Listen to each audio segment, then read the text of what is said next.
नया सवेरा आपके लिए संभवतः आज है।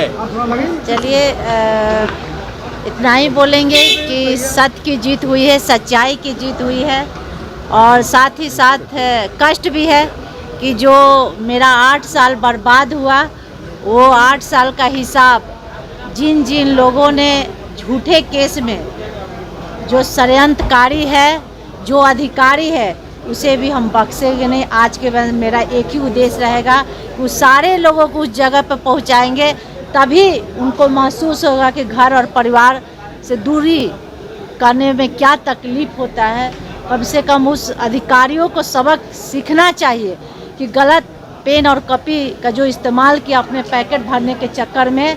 आज के बाद मेरा वही उद्देश्य रहेगा और मुझे न्यायालय पे विश्वास थी, आज नहीं तो कल मुझे न्याय मिलेगी, सो न्याय के जीत। रागिनी जी, ये 8 वर्ष जो 8 साल का वक्त एक एक दिन कैसे गुजरा, आपको झारखंड का सावित्री कहा जा रहा है। आप विश्वास नहीं कर सकते, वो पल वो दिन हम याद नहीं करना चाहते।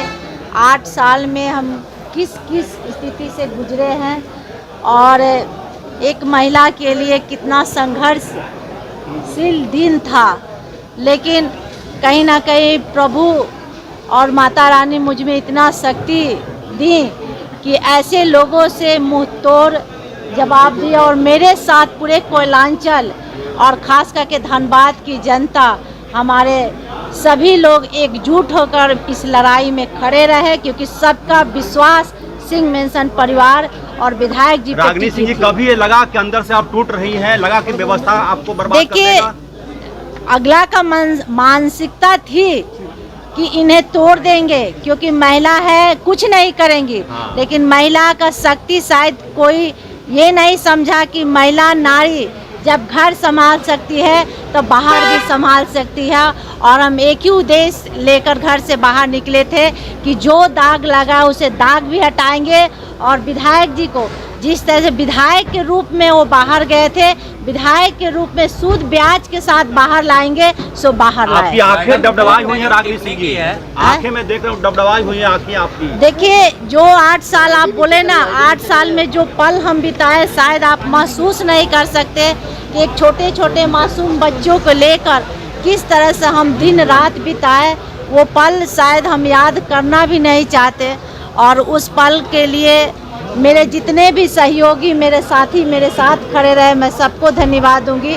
और मेरे बाबा भोलेनाथ जिस तरह से झोली में खुशियाँ दे, ये तो आप सबके सामने कैसे हैं अभी फिलहाल ठीक है, डॉक्टर की निगरानी में है, बहुत जल्द स्वस्थ होकर अपने लोगों के बीच क्या रिएक्शन था उनका अदालत के फैसले के बाद संजीव बाबू का? देखिए, न्याय पे भरोसा था और सत्य की जीत थी और सच्चाई की जीत एक दिन होनी थी।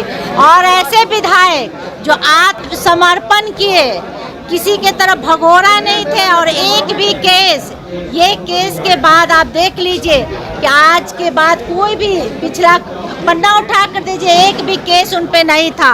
लोगों ने केस और दाग लगाने का प्रयास किया, लेकिन कल गणपति बाबा का दिन था, प्रभु ने वो भी धो दिए, पूरे मुंहतोड़ जवाब के साथ विरोधियों को मुंह पे कालिख लगा। कल पिता के गोद में बेटी चल जब गई, क्या महसूस कर रही थी? देखिए, वो तो एक पिता और एक माँ ही समझ सकती है। मेरे एक छोटे बच्चे अपने छोटे बच्चे को दिल पे पत्थर रखकर हॉस्टल में डाले और घर से बाहर निकले कि मेरा एक उद्देश्य है कि अपने घर और परिवार को संभालें, और विधायक जी को जिस रूप में गए तो उस रूप में लाए। और मेरा आज उद्देश्य कहीं ना कहीं प्रभु सफल किए, क्योंकि सच्चाई के साथ तो भगवान भी रहते हैं। आपके साथ कोई खतरा महसूस कर रही हैं अभी आप? देखिए, खतरा क्या, जिसके साथ साक्षात भगवान हो उसके साथ खतरा क्या? प्रभु सब कुछ, मनौती क्या, प्रभु सब कुछ जानते